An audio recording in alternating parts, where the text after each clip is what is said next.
IPL में team owners को यार दिक्कत क्या है? ये क्या अरबों रुपए खर्च करके टीम खरीदने वाले यानी ओनर अब क्रिकेट को अपना ऑफिस समझने लगे हैं क्या? बिल्कुल समझ नहीं आ रहा मुझे।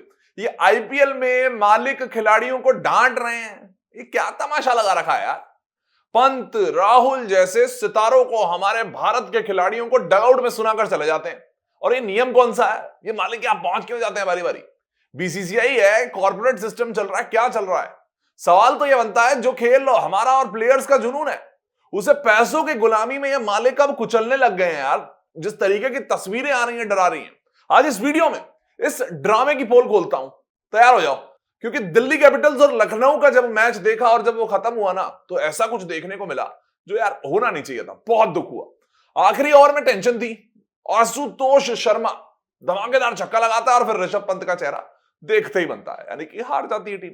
हार के बाद जब पंत डगआउट में पहुंचा तो वहां एलएसजी के मालिक संजीव गोयनका जी पहले से तैयार खड़े हुए हैं पहले से मुंह बनाकर। ये आदमी ना हमेशा पहुंच जाता है, और ऐसा इसलिए कह रहा हूं, पहले भी कर चुका है। दोनों के बीच कुछ बातचीत हुई, पंत और इनके बीच में, लेकिन अभी तक पता नहीं क्या बात हुई। वहां पर आकर आप अपनी नाराजगी दिखा रहे हो खिलाड़ियों को।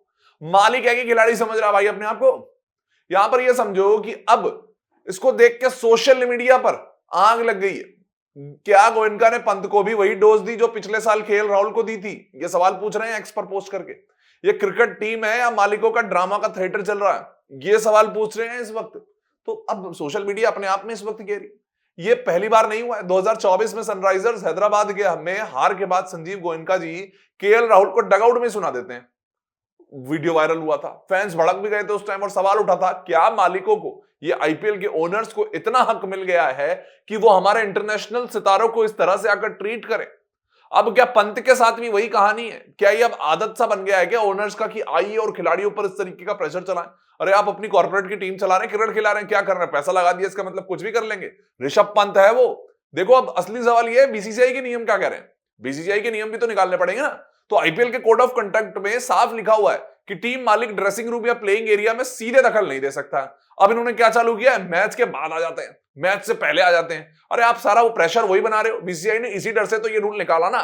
बीसीसीआई ने क्या कहा कि आप ड्रेसिंग रूम प्लेइंग एरिया में सीधा दखल नहीं दे पाएंगे। प्लेइंग 11 में भी दे देते होंगे, पता नहीं, मेरे को तो समझ नहीं चल रहा है इन मालिकों का कि कितना ही ज्यादा गुस्से में। चलो जो भी है, मानते थोड़ी, आते ही आते हैं। अब संजीव गोयनका जी भी आ रहे हैं। खिलाड़ियों और कोचिंग स्टाफ के साथ बातचीत की एक हद होती है, और मालिकों को वो ना क्रॉस नहीं करनी चाहिए, लेकिन ये हमेशा क्रॉस कर रहे हैं। बार बार सर पे चढ़ जाते हैं, कप्तान को, कोच को लेकर बहुत देर तक खड़े रहते हैं। अरे भाई तुम ही क्रिकेट के थे तो तुम ही कोच बन जाते, इन लोगों को रखा क्यों है? खुद ही खेल लेते। लेकिन ये नियम लागू कहां होते हैं? जब बीसीसीआई ने कहा था कि कागजों पर ही हो रहे हैं, मुझे लग रहा है, क्योंकि गोयनका जी जैसे मालिक बार बार ऐसा कर रहे हैं। और बीसीसीआई की चुप्पी क्या कहती है? अपनी इमेज सुधारने के लिए पंत को इंटरव्यू में भी लेके बैठे थे। तो अब बीसीसीआई क्यों चुप है? अब बार बार खिलाड़ियों के पास पहुंच जाते हैं। क्या ये बीसीसीआई को पहले दिखा था जब केएल राहुल के साथ हुआ, बहुत बवाल हुआ? अब तो केएल राहुल उस टीम में भी नहीं है। पहले उन्होंने कहा नहीं बवाल नहीं हुआ, बवाल नहीं हुआ। अरे बवाल नहीं होता तो केएल राहुल आज आपके पास होता, आप रोकते उसको।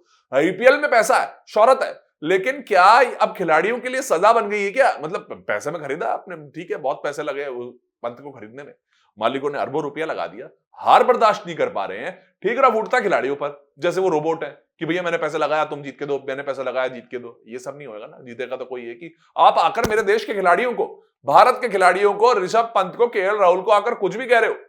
क्रिकेट एक्सपर्ट्स तो ये कह रहे हैं कि कॉर्पोरेट दबाव है, ये खिलाड़ियों का कॉन्फिडेंस टूट रहा है, उनको आगे का जो टैलेंट मैनेजमेंट है वो खत्म कर रहे हो। फैंस भी चिल्ला रहे हैं, टीम खरीदी है आपने, खिलाड़ी नहीं खरीदे। कोई बोला सोशल मीडिया पर, पंत को इस तरह टारगेट करना शर्मनाक है कि यंग खिलाड़ी को, क्या मालिकों को लगता है कि वो खिलाड़ियों के बॉस हैं? क्या सपोर्ट कर रहे हैं, बॉस बन रहे हैं? आप इस चीज को क्लियर ही नहीं कर पा रहे। सवाल तो उठेगा ही सोशल मीडिया पर। तो अब सवाल आपके सामने भी है, मालिकों की खिलाड़ियों को इस तरह से लड़ताड़ने का हक है क्या? अरे भाई टीम खरीदी तो क्या पंत राहुल को नौकर समझ लिया क्या? क्या अरबों रुपए का चेक काटने से मालिकों को हमारे सितारों को डगआउट में बेइज्जती करने की खुली छूट मिल गई है क्या? पंत, राहुल जैसे सितारे सिर्फ नंबर हैं क्या, जो हारे और डांट खाएं? मालिकों को खिलाड़ियों को इस तरह से लताड़ने का हक है क्या? बीसीसीआई सख्ती करनी चाहिए कि नहीं? ये मालिक बेइज्जती करने से पहले 100 बार सोचें। ऐसा कुछ अब लाकर रखना पड़ेगा भैया रूल। ये बार बार आकर ऐसे फिर वीडियो निकाल देते हैं कि मैं उनका इस वक्त मोराल बढ़ा रहा था। ये कैसा मोराल बढ़ा रहे हो आप? हमारा कॉन्फिडेंस कम कर रहे हो हमारे खिलाड़ियों का। और सबसे बड़ा सवाल, ये कॉर्पोरेट तमाशा चल चुका है। क्रिकेट का जुनून पैसों की गुलामी के आगे दब चुका है। ये ओनर्स ने ना क्रिकेट के जुनून क्या हो, पैसे से दबा दिया है। अब वो जुनून नहीं है, अब उनको बस पैसा, कॉर्पोरेट जीतेंगे, यही वही वही टैलेंट खत्म हो रहा है। क्रिकेट एक्सपर्ट बहुत से बोल रहे हैं, नाम नहीं लूंगा उनका। क्रिकेट हमारा प्यार है, हमारे खिलाड़ी हमारी जान है, उन्हें इस दबाव में इस तरह से कुचलते देखना बर्दाश्त नहीं कर सकते। फॉर्म नहीं है, फॉर्म में आने के लिए उसको सपोर्ट की जरूरत होती है। आप उसमें दबाव लाएंगे कि परफॉर्मेंस कर, नहीं तो क्या पीआईपी पे रख दोगे? अब यार समझ नहीं, आप क्या सोचते हो? कमेंट में जरूर बताना।